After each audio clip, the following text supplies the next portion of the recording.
Senator Mike Lee. He's just an amazing leader. He's somebody that I've had the privilege of working shoulder to shoulder with over the last decade in criminal justice reform, as I led the criminal justice advocacy at Prison Fellowship.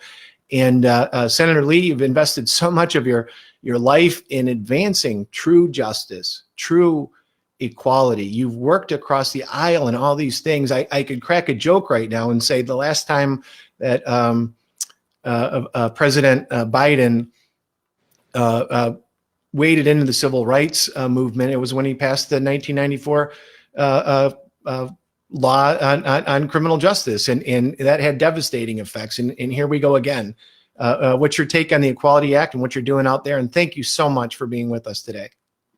Thanks so much, Greg, and thanks to all of you for joining this event. We've got to learn as much as we can about this dangerous this bill, the Equality Act, which is pretty dangerous. This is a bill that poses a very serious threat, not just to women everywhere, including your wives, your sisters, your daughters, but it also poses a threat to religious and liberty-loving people everywhere, and to people who are concerned about the overreach of government in general and the federal government in particular, and what can happen when people in pursuit of what might be at heart a laudable goal forget to stop and look at the adverse consequences they could be creating.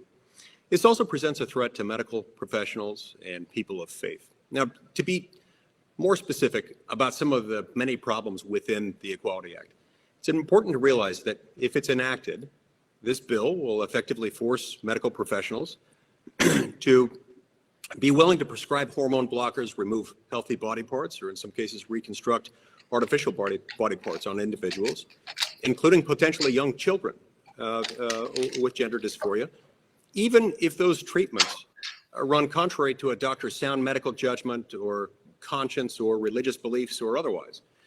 The Equality Act would also put protections for vulnerable women and children at grave risk. Under this bill, women's domestic violence shelters and homeless shelters and prisons and things like that would be required to be open to anyone who identifies as female, even people who had been born male and had even gone through puberty as males. And in addition to this, the Equality Act would end up, for similar reasons, severely jeopardizing women's and girls' sports and athletics. Under the Equality Act, schools would be required to allow students to compete in athletic competitions based on their gender identity, rather than on the basis of biological sex. This would, in many circumstances, end up allowing effectively for biological males to not only compete in, but end up dominating women's and girls' sports. And this would have a dangerous combination of consequences, creating an unfair playing field for women and girls, and in many cases, an unsafe set of conditions. These are just a few of the many reasons why Congress should not pass the Equality Act.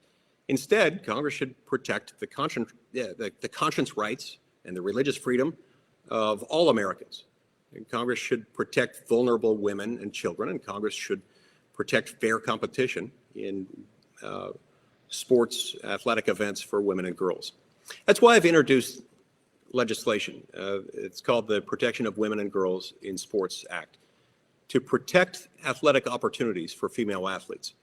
Under my bill, any recipient of federal funding that operates, sponsors, or facilitates athletic programs or activities and allows a biological male to participate in a girls' or women's sporting event would be in violation of the statutory prohibitions contained in Title IX. Now, while transgender athletes don't always win when competing against their peers, their presence in female athletics itself has some serious negative consequences for the future of women's and girls' sports. As a father, I would like to see my daughter and all other people like my daughter everywhere, and all women and girls, to have every chance to achieve success both on the field and off the field. So I want to thank each of you for caring about these issues and for working hard on them. Please help me spread the word about my bill, about S-251, the Protection of Women and Girls in Sports Act, and with your friends, your neighbors, your relatives, and certainly other members of Congress. Thank you so much, Senator